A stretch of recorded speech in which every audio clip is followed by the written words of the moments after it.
Star प्रवाह वाहिनीची ठरलं तर मग ही मालिका आता एका मोठ्या निर्णायक वळणावर येऊन ठेपणार आहे. कारण या मालिकेतून एका जुन्या अभिनेत्रीची एक्झिट होऊन तिच्या जागी एक नवी अभिनेत्री पाहायला मिळणार आहे. या मालिकेत गेल्या काही दिवसात अपेक्षित बदल घडताना दिसले.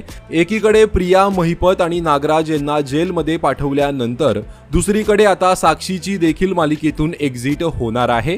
साक्षी आता ही मालिका सोडणार आहे. अर्थातच साक्षीचं पात्र आता बदलणार असल्याने तिच्या जागी नवीन कलाकाराची एंट्री होणार आहे. साक्षीला तिचा चेहरा पूर्णपणे बदलवायचा आहे. तिला तिच्या चेहऱ्याला नवी ओळख द्यायची असल्याने अभिनेत्री केतकी पालवची मालिकेतून एक्झिट होत आहे. म्हणजेच अभिनेत्री केतकी पालव मालिका सोडणार आहे आणि एक नवी अभिनेत्री तिच्या जागी आपल्याला साक्षीच्या भूमिकेत पाहायला मिळणार आहे. मात्र तिचा चेहरा बदललेला असणार आहे. त्यामुळे आता मालिकेत साक्षी म्हणून कोणत्या अभिनेत्रीची एंट्री होणार याची उत्सुकता लागून राहिली आहे. तर ठरलं तर मग मालिकेतला हा ट्विस्ट पाहून तुमची काय प्रतिक्रिया आहे कमेंट करून नक्कीच सांगा. धन्यवाद.